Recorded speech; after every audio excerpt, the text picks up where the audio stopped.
Hi everyone! So, bakit kailangan natin ng pastor? Yan yung topic natin for today. Based on 1 Peter verse 5, 1 to 4. So, ano nga ba ang ibig sabihin ng pastor? The term pastor is used interchangeably in the New Testament with elder, overseer, and bishop for refer to primary leadership office in a local church. Translating the Greek word poimen, it means shepherd. This highlights the pastor's role in caring for, feeding, protecting, and guiding God's flock. A pastor is a forerunner of CEO but a servant leader, called to painfully preach the word, lead with humility, and care for souls. He is accountable to God's and congregation under Christ, who is the shepherd of the church. So, yan po yung topic natin for today patungkol sa ating pastor. Bakit kailangan natin ng pastor? Ibig sabihin, yung elder pala, pastor is over bishop. Para-pares lang sila sa Bible, sa New Testament. To refer to the primary leadership in a local church, sila yung shepherd. Yan. So, sabi dito, to the elders among you, 1 Peter 5:1-4, I appeal as a fellow elder. So, si Pedro, elder din pala siya, and apostle din, na pwede nating tawagin bishop, all over share. So, as a fellow elder and a witness for Christ's sufferings, who also will share the glory to the revealed. So, sabi ni apostle, sabi ng mga elders, be shepherds of God's flock that is under your care, watching over them, because you must, but because of willing, as God wants you to be, not pursuing dishonest gain, but eager to serve, not lording it over those entrusted to you, but being an example to the flock. So sabi ni Pedro, maging mabuting halimbawa sa mga tupa. And when the chief shepherds appeared, you will receive crown of glory that will never fade away. So sa Tagalog, ngayon bilang tayong kapwa matanda, so yung mga elders, isang saksi sa mga pagdurusa ni Kristo at bilang kabahagi ng kaluwalhatian na inihayag or ihahayag, pinapakiusap sa mga matatanda dito sa mga elders, leader ng church, na pangalagaan ninyo ang mga kawalan Diyos na nasa inyong pangasiwa, na maglingkod bilang tagapangasiwa, hindi sa pilitan, kundi bukas sa loob, ayon sa kalooban ng Diyos, na hindi dahil hindi sa mahalay na pakinabang, kundi sa sigasig. Huwag kayo maging Panginoon ng mga pinangangasiwa ninyo, kundi kayo yung maging mga halimbawa sa kawan. At sa pagpapakita na punong pastol, tatanggapin ninyo, si Jesus lang yun punong pastol, tatanggapin ninyo hindi kumukupas ang bugtong ng kaluwalhatian. So the teaching natin today is, in the New Testament, the term pastor is more on verb, not a title. So, sa New Testament, pag sinabing pastor, hindi ito title na titulo or noun na it is a verb, it's an action word, something na ginagawa ng isang leader. So sabi dito, to the elders among you, be shepherds. So paulit-ulit itong sinasabi sa New Testament na pastor, hindi title ito. Hindi yan sa kagaya sa panahon na may titulo ka na pastor. Sometimes may title pero walang function. May titulo na pastor pero walang pinapangunahang iglesia. That's sa panahon na kasi natin yan. When you are a graduate of seminary, tawag sa'yo pastor kahit wala kang plaque. But sa New Testament, yung mga elders, yung mga leaders ng church, yung pastor ay verb. Means ito yung ginagawa nila. Is an action word. Hindi siya title. And point number 2, every pastor shepherds a flock of a sheep.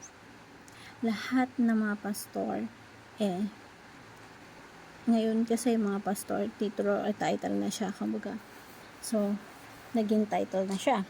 Pero, kung i-apply natin yung principle na lahat ng pastor, dapat meron siya na shepherd or pinapangalagaan flock of sheep, hindi flock of goat. Pag sinabing pastor na term, lagi itong nangangalaga. Hindi porket graduate ng seminary ay dapat tawagin pastor. Kasi ang pastor ay kahit wala kang degree ng theology, hindi ka nag-aral ng theology, pero meron kang pinapangalagaan flock or tupa, ikaw ay pwedeng tawaging pastor. Basically, para sa atin, dapat hindi na tayo naghahanap pa ng title na pastor. Functionally, dapat nagiging pastor tayo, pinagpapasulan natin yung isang kawan. In other words, pag sinabing pastor, mayroong pinagpapastulang plaque. At dapat ikaw, membro ka ng plaque. At lahat tayo dapat gano'n. Tandaan natin si Jesus Christ is established niya yung church. And at that church, binubuo yun ng mga mananampalataya. Binubuo yun ng flock, ng mga tupa. At nag-a-appoint yung Diyos ng mga ngasiwa sa kanila at mag-aalaga sa kanila. At lahat tayo kailangan natin ng pastor or nagpapastol sa atin. And point number 3, every chef, lahat tayo ay tupa din. At lahat ng tupa function as a shepherd to others. Bilang shepherd sa ibang tao. So, ibig sabihin, kung ikaw ay tupa, hindi mo pwedeng tupa ka na lang forever. Kasi functionally, nagiging shepherd ka rin, nagmamature ka rin sa iyong pananampalataya. Yes, tupa ka sa pastol mo, but you are pastor sa tupa mo. Lahat tayo, lahat ng padre de pamilya, nagpapastol sa pamilya niya. Lahat ng mga mananampalataya ay obligadong mag-disciple. Yung dinadisciple mo, basically, kung New Testament ang i-apply natin as principle, nagpapastol ka sa dinidisciple mo. So, may dinidisciple kang 3, 4, or kahit 2, nagpapastol, ikaw ay nag-aalaga ka ng tupa. Kaya, hindi tayo dapat fan ng titles ng mga pastor. Mas ina-emphasize natin yung function na lahat tayo dapat merong nagpapastol sa atin, may nag-aalaga sa at the same time, lahat tayo may inaalagaan din iba. So, meron tayong shepherd, tayo yung sheep. At the same time, yung shepherd din tayo sa iba na inaalagaan natin. So, tandaan natin na hope, lahat tayo nagmamature tayo sa ating pananampalataya. Hindi tayo nananatiling tupa lang. Kung ikaw ay nananatiling tupa, ibig sabihin, hindi ka nagmamature, hindi ka naging shepherd sa iba. Kung ay nagiging nananating disciple at hindi ka nagiging discipler ng iba, hindi ka nagmamature sa iyong pananampalataya. So, dapat merong pastor, may tupa, yung tupa, may pastor din ng iba. So, that's why ebanghelyo hindi nahihinto, kumakalat or dumadami. Kasi lahat ng sheep ay shepherd din. Again, the Bible po emphasizes not the title, yung pastor, but the Bible emphasizes the functions, yung duty, yung obligasyon na mag-alaga ng iba. Of course, may mga tinawagang Diyos, a leader ng church, ng mga pastor, pero lahat tayo dapat kailangan nagpapastol tayo sa iba, nagpapastor tayo sa iba. The virtue of being disciple of the Lord Jesus Christ, we have to disciple others and become shepherd to others people.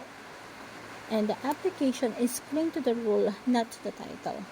Honor and submit biblically to our Lord Jesus Christ. So, huwag tayo masyadong maghangad ng title sa buhay. Mga titulo na kailangan maging pastor or CEO. Dapat hindi tayo nakakling sa mga ganon. We are not after the title, but we are after the role. Na meron tayong obligasyon na ginagawa natin. Yung iba kasi may title, pero hindi nagpo-function. So, and pahalagahan natin yung duty natin na mahalaga nagpo-function tayo. Lalo na sa ating bilang pastor ka, or kahit di ka tawaging pastor, doesn't matter, but the most important is you are functioning as a pastor sa mga members na house churches. Kahit hindi ka tinatawag na pastor, it doesn't matter.